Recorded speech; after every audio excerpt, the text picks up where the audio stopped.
किन्नर चुड़ैल। गोरखपुर नाम का एक गांव हुआ करता था। उस गांव में ज्यादा लोग नहीं रहते थे। उस गांव में एक गर्भवती विधवा औरत रहती थी। उस औरत का नाम कमला था। कमला अपने घर में अकेली रहती थी। उसके पति की सारी जायदाद उसके नाम हो गई थी, पर सभी गांव वाले उस औरत को मनहूस औरत समझा करते थे और सभी उससे नफरत किया करते थे। एक बार कमला राशन की दुकान पर खाने का सामान खरीदने जाती है। भैया जी, जरा 1 किलो दाल चावल देना। अरे हाय हाय हाय हाय हाय हाय! अरे मनहूस औरत, मेरी दुकान में अपशुगन करवाने आ गई क्या? हैं? चल जा यहाँ से, मैं कुछ नहीं देने वाला हूँ तुझे। भाग भाग यहाँ से, चल जा, निकल। भैया जी, ऐसा मत कहिए, मैं गर्भवती हूँ, मुझे खाने की बहुत जरूरत है, मुझे खाना दे दीजिए।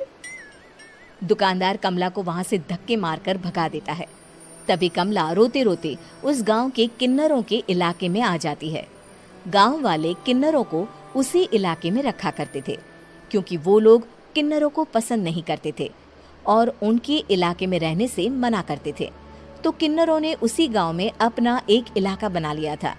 जब किन्नर लोग देखते हैं कि एक गर्भवती महिला रोते रोते उनके इलाके में आ गई है, तो सारे किन्नर कमला के पास जाकर उसका हाल पूछने लगते हैं। क्या हुआ बहन, तुम्हारी गर्भवती अवस्था में इतनी बुरी हालत कैसे? तुम रो क्यों रही हो? तुम डरो मत, हम तुम्हें कोई नुकसान नहीं पहुंचाएंगे। तुम शांत होकर सब बताओ कि हुआ क्या है। मैं कमला हूँ, मैं गांव के दूसरे इलाके से आई हूँ। 2 महीने पहले ही मेरे पति की मौत हुई है।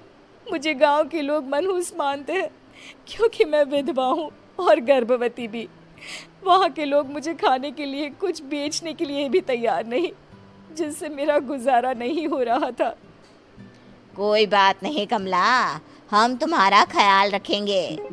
किन्नर लोग कमला को एक खाली घर में रहने के लिए जगह दे देते हैं और उसकी देखभाल भी करते हैं।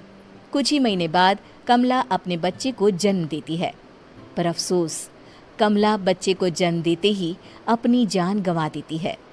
जब सब किन्नर बच्चे को देखते हैं तो बहुत खुश हो जाते हैं, क्योंकि वो बच्चा भी किन्नर ही था। कमला ने एक किन्नर बच्चे को जन्म दिया था। अब इस बच्चे की देखभाल कौन करेगा?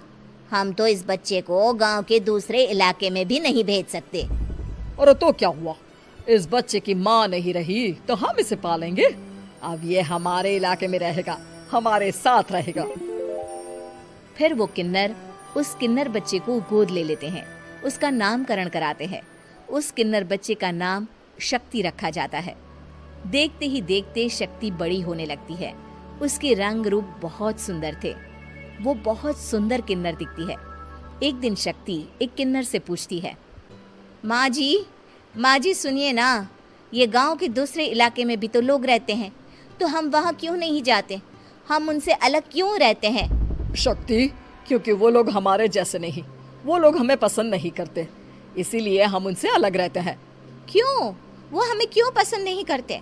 मुझे एक बार उस इलाके में जाना है, मैं एक बार वहाँ जाकर घूम कर आऊं।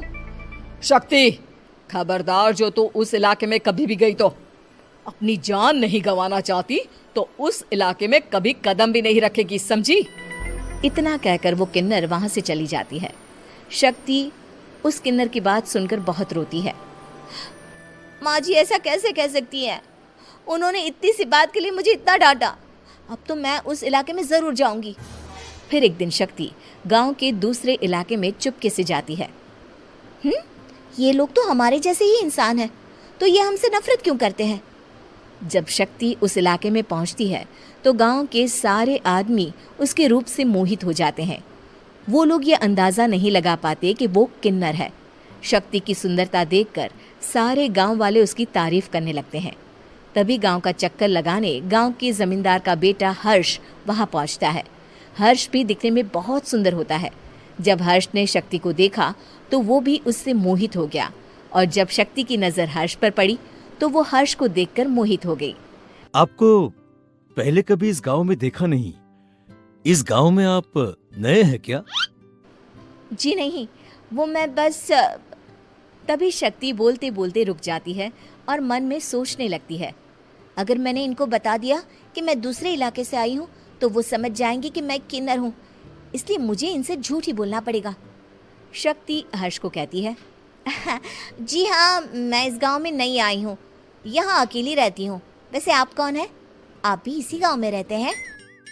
जी हाँ, मैं इस गांव के जमींदार का बेटा हूँ। आपको किसी भी चीज की जरूरत पड़े तो आप मुझे बता देना, मुझे अच्छा लगेगा। ऐसे ही शक्ति और हर्ष एक दूसरे से रोज मिलने लगते। वो दोनों अपने प्यार का इजहार करने एक दूसरे से मिलने जाते हैं। तभी शक्ति का पीछा करते करते एक किन्नर वहां आ जाती है। शक्ति, शक्ति, मैं तुमसे बहुत प्यार करता हूँ।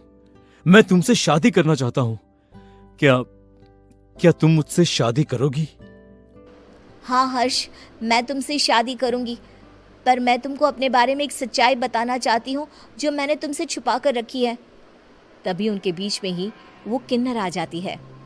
शक्ति, तेरी हिम्मत कैसे हुई ऐसा करने की? वो किन्नर शक्ति को खींचकर गांव के जमींदार के पास ले जाती है। हर्ष भी वहां शक्ति को बचाने के लिए पहुंच जाता है।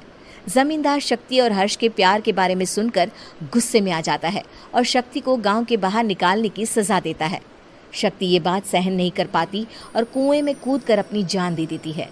जमींदार हर्ष की शादी गांव की एक लड़की से करवा देता है, पर हर्ष इस शादी से खुश नहीं होता।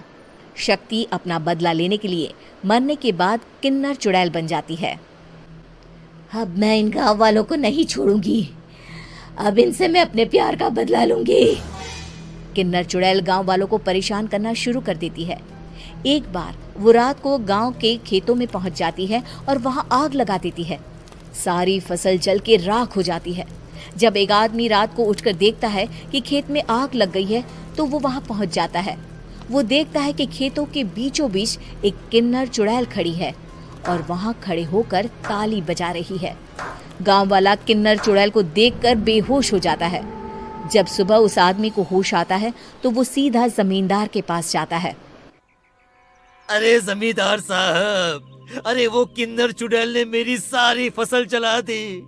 अब मैं क्या करूंगा? क्या होगा मेरा? जमींदार चुड़ैल किन्नर का नाम सुनते ही सब कुछ समझ जाता है। अब वो बहुत डर जाता है। उसी रात को जब जमींदार डर के मारे अपने कमरे में सो नहीं पाता, तभी वहां अचानक से किन्नर चुड़ैल आ जाती है। किन्नर चुड़ैल जोर जोर से जमींदार के आगे खड़ी होकर हंसने लगती है और ताली बजाने लगती है।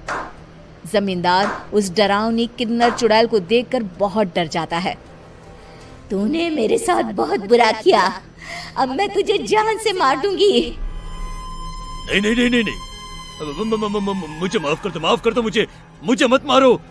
मैं कभी ऐसा दोबारा नहीं करूंगा। अब तुम जो बोलोगी वही मैं करूंगा। ठीक है, मैं चाहती हूँ कि किन्नर इलाका गांव के इलाके से जुड़े और गांव का कोई भी आदमी किन्नर समाज से द्वेष ना करे, उससे नफरत ना करे, नहीं तो मैं सारे गांव को मार दूंगी। और तुम गांव में एक नया कानून बनाओ कि अगर किसी ने भी किन्नर समाज को हानि पहुंचाने की कोशिश भी करी या इनसे भेदभाव करने की भी कोशिश करी तो उनको कड़ी से कड़ी सजा मिलेगी। हाँ हाँ हाँ हाँ, मैं ऐसा ही करूंगा। तुम जो बोलोगी वो मैं करूंगा, पर मुझे जाने दो प्लीज। तब वो किन्नर चुड़ैल वहां से चली जाती है। गांव का जमींदार किन्नर चुड़ैल का कहा मानते हुए दोनों इलाकों को एक कर देता है और नया कानून भी लागू कर देता है। तब से वहां किन्नर समाज और बाकी गांव वाले शांतिपूर्वक रहने लगते हैं।